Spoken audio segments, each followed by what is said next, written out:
आगे बढ़ते हैं। हमारे साथ केडियोनॉमिक्स के फाउंडर सुशील केडिया जुड़े हैं। उनसे समझते हैं कि इस समय वो क्या एक रुख रख रहे हैं मार्केट में। सुशील, गुड मॉर्निंग। सबसे पहले तो मार्केट की बात हो जाए। इस समय आपका क्या व्यू है? ग्लोबल क्यूज शानदार हुए, अमेरिकी मार्केट में 6 दिन से रैली चल रही है। आज चाइना ने भी अच्छे मूव्स दिखाए और हमारी मार्केट में भी पिछले अगर आप एक हफ्ते में देखें तो निफ्टी में 1000 पॉइंट से ज़्यादा की रैली हुई है। ऐसे में आपका मार्केट व्यू क्या है? बिग मार्केट कॉल क्या है इस समय? देखिए, क्लाइमैक्टिक एटमॉस्फेयर है। जब चीजों का अंत आता है ना, बस उसी वक्त वो लगता है कि बहुत अच्छे लग रहे हैं और उसी टाइम वो एंड हो जाते हैं। ये प्रकृति की संरचना है, चार्ट्स पे स्पष्ट दिख रहा है मुझे। एक आध दिन की बात है, हो सकता है 2 दिन लग जाए। We are eagerly waiting for that sell signal. हम बेसब्री से इंतजार में हैं। नेस्डैक और एसएनपी पे सेल सिग्नल किसी भी टाइम आएगा। डैक्स ने, निकी ने, कॉस्पी ने ऑलरेडी वो सिग्नल 2 दिन पहले दे दिया। वो रिबाउंड कर रहे हैं। और आज बैंक निफ्टी में भी एक सेल सिग्नल है। अगर पीसीआर मेरी स्क्रीन से इस चार्ट को दिखा सकें तो देखिए, बैंक निफ्टी की आवरली चार्ट पे मुझे नहीं पता चल पा रहा है कि मेरी स्क्रीन शेयर हुई है या नहीं हुई है। मैं अज्यूम कर रहा हूँ कि स्क्रीन शेयर्ड है, क्योंकि मुझे जो शॉट दिखाया जा रहा है सो नहीं आ रहा है। तो अप ट्रेंड लाइन जो टूट गई आवरली चार्ट की, अब देखो बैंक निफ्टी में इसका अगला पड़ाव जो है, अब यहाँ से ये 53,000 का 52,500 पे इसका अगला सपोर्ट है। तो 2,500 3,000 पॉइंट का एक करेक्शन अगर बैंक निफ्टी में निकलता है तो अगला सपोर्ट जोन निफ्टी की जो ये चार्ट है इस पे आप देखोगे, अगला सपोर्ट जोन 23,900 का है। पर निफ्टी के अंदर में वो सेल सिग्नल हम कंफर्म करेंगे जब ये 24,850 के नीचे बंद दे दे। ओके। अच्छा, एक स्पेस जहां सबसे ज़्यादा मोमेंटम है वो है आपका एक्सचेंज स्टॉक्स, बीएसई, मतलब वो तो लिस्टेड तो एक ही है। सीडीएसएल, एंजल वन, यहाँ भी अच्छे मोमेंटम हो रहे हैं। इस स्पेस में क्या कॉल है? कैपिटल मार्केट रिलेटेड देखिए, अगर आप एक सेक्टर पकड़ लो, इसमें 4 तरह के स्टॉक्स हैं। एएमसीज, ब्रोकरेजेस, एक एक्सचेंज का स्टॉक है और एक डिपॉजिटरी है। तो एक्सचेंज की चार्ट अगर स्क्रीन पे मैं दिखा पा रहा हूं, मुझे नहीं पता चल रहा मेरे स्क्रीन से क्या दिख रहा है। मैं गैस कर रहा हूं कि बीएससी की चार्ट को पीसीआर शायद दिखा रहा है। तो हम इस पे सेल के लिए वेट कर रहे हैं। इस भाव पे, यहाँ पे, इस चार्ट पैटर्न पे लेने की कोई लॉजिक नहीं बनती है। और बेचने के लिए इसको थोड़ा सा 2-3 दिन पहले नीचे बंद होना पड़ेगा। इमीडिएट जो मोस्ट स्टीप ट्रेंड लाइन है उसके नीचे क्लोज हो जाए। वेव काउंट, टारगेट पैटर्न, सारी चीजें इसकी कंप्लीट हो चुकी है। पर इस एग्जॉशन को डाउन ट्रेंड में पहले में मटेरियलाइज होने देना पड़ेगा। तो बीएससी पे हो सकता है बड़ा करेक्शन आ जाए।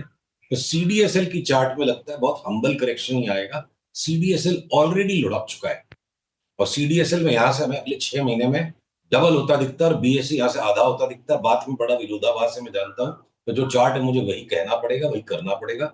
अब एएमसी के जो स्टॉक्स, चाहे वो यूटीआई एएमसी हो, चाहे निप्पॉन एसेट मैनेजमेंट हो, चाहे वो एचडीएफसी एसेट मैनेजमेंट हो, तीनों की चार्ट्स में सेल सिग्नल्स हैं, पैटर्न्स कंप्लीट है। इन्वेस्टर को यहाँ उन तीनों को होल्ड करके कोई बड़ी कमाई मिल जाएगी ऐसा नहीं लगता, बल्कि हो सकता है 25, 30, 35% तक का करेक्शन इन स्टॉक्स में आ जाए। अब ब्रोकरेज स्टॉक्स में जो लैगार्ड रह गए, एडलवाइस परफॉर्म नहीं किया, अब उसमें ब्रेकआउट आ गया। एसएमसी ग्लोबल परफॉर्म नहीं किया, उसमें ब्रेकआउट आ गया। एंजल वन और मोतीलाल ओसवाल अप ट्रेंड में ऑलरेडी है, पर वो इतने नॉइजी अप ट्रेंड है कि यहां से अब नई एडिशन उन पोजीशंस पे नहीं की जा सकती। तो brokerages are buy, AMCs are sell. Exchange को हम बेचने के लिए वेट कर रहे हैं और सीडीएसएल को हम हर डिप में और लेते जाएंगे। ये 4 तरीके के 4 स्टॉक्स की 4 विश्लेषण। ओके, बिल्कुल। टू व्हीलर स्पेस में बहुत शानदार मोमेंटम रहा है सुशील जी। हीरो मोटो ने लीड किया इसको, टीवीएस सबसे स्ट्रॉन्ग स्टॉक रहा था।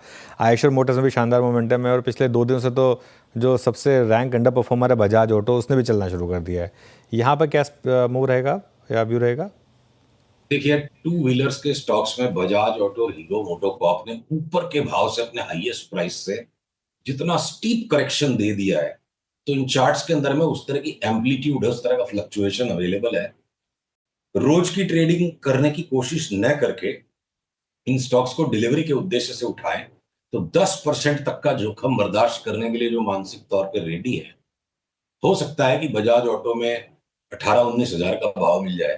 यानी हीरो मोटोकॉर्प और बजाज ऑटो में मुझे 80-90% तक की अपसाइड करंट लेवल से नजर आती है, 10% की जोखिम में। टीवीएस में उतना स्टीप अपसाइड नजर नहीं आता है। रिस्क भी ज्यादा है क्योंकि टीवीएस ने ऑलरेडी उस लेवल का extraordinary superlative out performance in दोनों स्टॉक्स के भी सामने लास्ट 3-4 साल में दिया, थोड़ा थका हुआ लग रहा है। हमारी टॉप 2 पिक्स हीरो मोटोकॉर्प और बजाज ऑटो रहेंगी।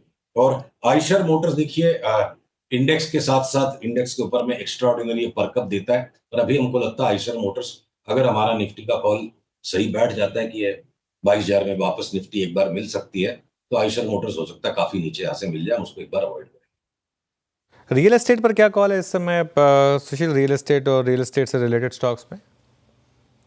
रियल एस्टेट में देखिए अनुज, एक विचित्र सी बात हो रही है। अगले पुल बैक में जो भी ये हो, जहां तक भी ये इंडेक्स को जाना है, उसके अंदर क्या पता डीएलएफ 8-10% का पुल बैक देगा कि नहीं।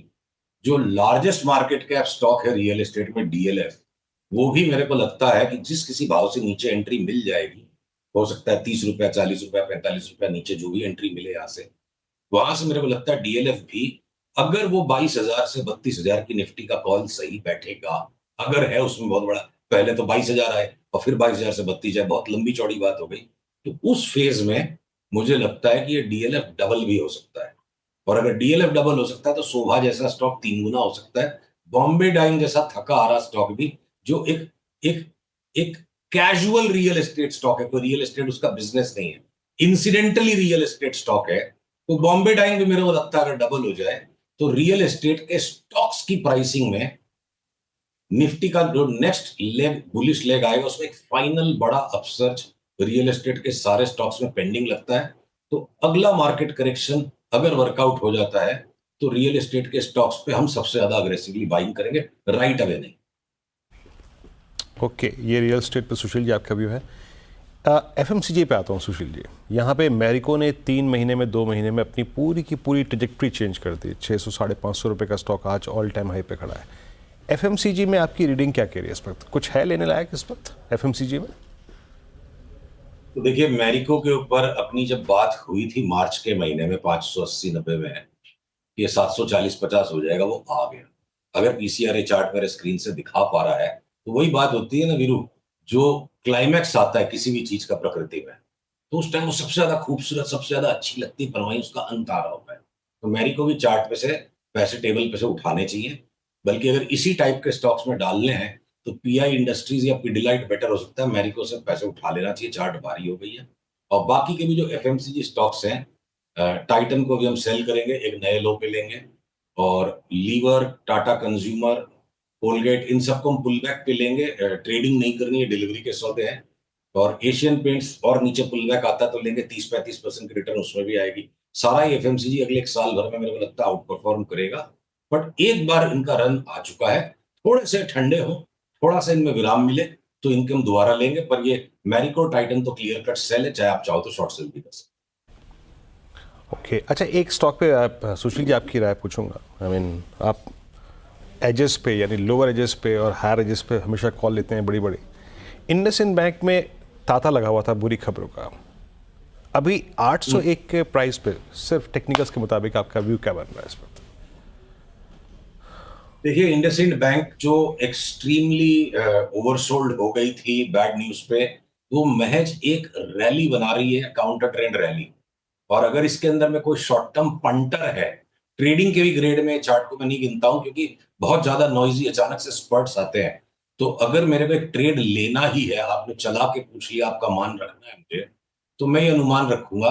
आपका मान रखने में मेरा अनुमान ये है, 813-14 के ऊपर चले तो 8-10 रुपए का स्टॉप लॉस लगा के, हो सकता है एक बार 100 रुपए का स्पर्ट और संभव है, अगर 813-14 के ऊपर चले।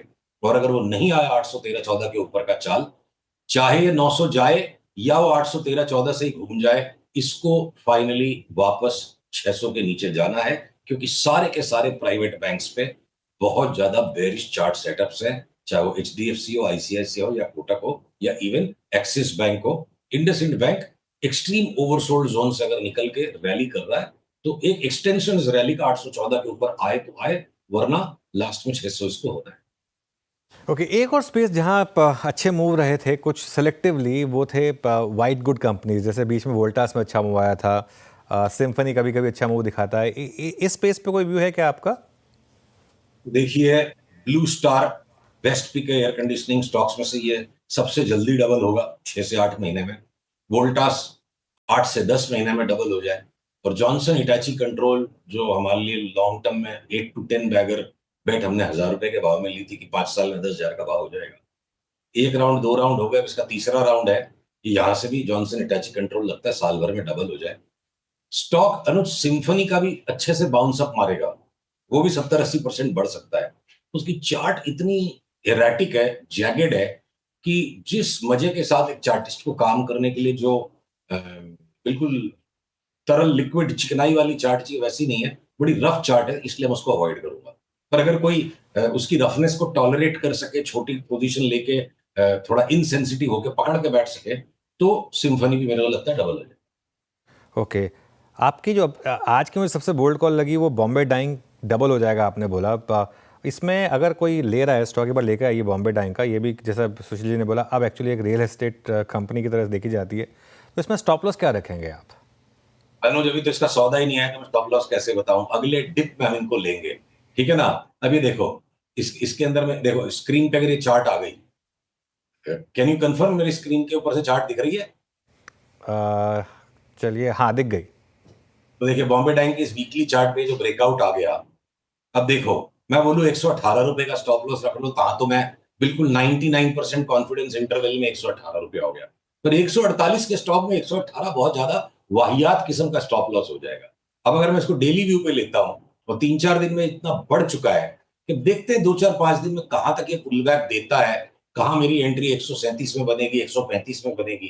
तो बाल की खाल अगर नोचना जरूरी नहीं हो और मुझे मोटा कॉल लेके आप निकलने दो कि 120 की मंदी नहीं लगती है, 250 का भाव इसका हो जाएगा, 250 क्या 250 भी हो जाएगा, तो उस तरीके से इसमें काम कर पाए वो बहुत टाइट स्टॉप लॉस और बहुत बड़ी पोजीशन, तो फिर इन्वेस्टमेंट कब करेंगे?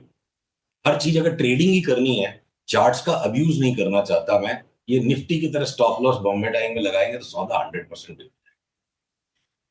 ओके, तो चलिए ये इस समय big bold call Bombay Dyeing पर पोटेंशियल डबलर। सुशील जी बहुत बहुत शुक्रिया आज हमारे साथ जुड़ने के लिए और इन सब टॉपिक्स पर और आपके स्टॉक कॉल्स पर बात करने के लिए। चलिए